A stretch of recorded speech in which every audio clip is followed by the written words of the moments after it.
ई आकाशवाणी गोरखपुर है। अब रउआ सभे सोनी निगम से भोजपुरी में समाचार सुनिए। प्रधानमंत्री नरेंद्र मोदी कहले हवे कि हमार देश आत्मनिर्भर भारत अभियान के जरिए नया क्षमता का सृजन कर रहल हवे। आकाशवाणी से आज मन की बात कार्यक्रम में श्री मोदी कहले कि आम आदमी देश में जबरदस्त बदलाव के महसूस कैलस और लोगिन के आशा का नया किरण दिखाई दे रहा हवे। वहां के कहले कि कोरोना महामारी के प्रकोप के दौरान दुनिया के कई गो मुसीबतन का सामना करे के पड़ल, बाकी हमने के एह संकटों से एगो सबक भी सीखले हई और आपन क्षमता का भरपूर विकास कैले हई। जब जनता कर्फ्यू जैसा अभिनव प्रयोग पूरे विश्व के लिए प्रेरणा बना, जब ताली थाली बजाकर देश ने हमारे कोरोना वॉरियर्स का सम्मान किया था, एकजुटता दिखाई थी, उसे भी कई लोगों ने याद किया है। साथियों, देश के सामान्य से सामान्य मानवी ने इस बदलाव को महसूस किया है। मैंने देश में आशा का एक अद्भुत प्रवाह भी देखा है। चुनौतियां खूब आई, संकट भी अनेक आए। कोरोना के कारण दुनिया में सप्लाई चेन को लेकर अनेक बाधाएं भी आई, लेकिन हमने हर संकट से नए सबक लिए, देश का नया सामर्थ्य भी पैदा हुआ।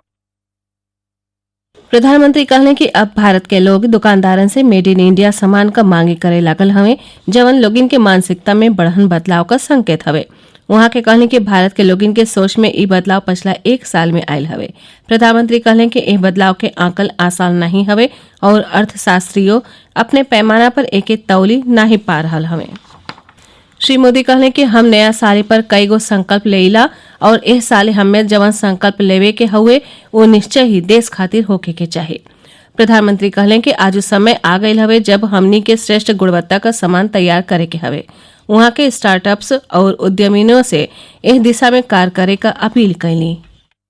हम आत्मनिर्भर भारत का समर्थन कर रहे हैं, लेकिन हमारे मैन्युफैक्चरर्स, उनके लिए भी साफ संदेश होना चाहिए कि वे प्रोडक्ट्स की क्वालिटी से कोई समझौता न करें। बात तो सही है, जीरो इफेक्ट जीरो डिफेक्ट की सोच के साथ काम करने का यह उचित समय है। मैं देश के मैन्युफैक्चरर्स, इंडस्ट्री लीडर्स से आग्रह करता हूं, देश के लोगों ने मजबूत कदम उठाया है, मजबूत कदम आगे बढ़ाया है। वोकल फॉर लोकल ये आज घर घर में गूंज रहा है। ऐसे में अब ये सुनिश्चित करने का समय है कि हमारे प्रोडक्ट्स विश्व स्तरीय। 2 दिन पहले मनावल गयल गीता जयंती का उल्लेख कर श्री मोदी कहले कि जीवन के सज्जो क्षेत्रन में गीता लोगिन के प्रेरित करेला। प्रधानमंत्री गुरु गोविंद सिंह जी के 2 गो लड़का जोरावर सिंह और फतेह सिंह के श्रद्धांजलि दिहले, जिन्हें अजुए के दिन ने देवाल में जिंदा चुनवा दिहल गयल रहे। प्रधानमंत्री नया साल का सज्जो देशवासियों के बधाई और शुभकामना दिहले। मुख्यमंत्री योगी आदित्यनाथ कहले हवे कि यूनाइटेड किंगडम, फ्रांस और देशन से प्रदेश में आवे वाले लोगिन का पता लगा के उन्हें क्वारंटीन कैल जाए, उनकर RT-PCR टेस्टो करावल जाए। मुख्यमंत्री आज लखनऊ में अपने आवास पर अनलॉक व्यवस्था का समीक्षा करत रहे।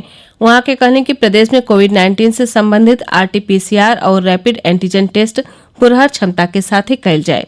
मुख्यमंत्री निर्देश दिले कि कोरोना के नका स्वरूप के देखत टेस्टिंग का नया उपकरणों मंगा लिहल जाए। वहां के रिकवरी दर में बढ़ोतरी बदे कॉन्टेक्ट ट्रेसिंग और सर्विलांस के प्रभावी व्यवस्था बनावे रखले पर जोर दिले। मुख्यमंत्री योगी आदित्यनाथ अधिकारियों से कहले हमें कि प्रदेश के धान खरीद केंद्रन पर किसानन के कोनो तरह का समस्या नहीं आवे के चाहिए। जो तक कोनो समस्या आवेला त ओकर जुड़ते निस्तारण कैल जाए के चाहिए।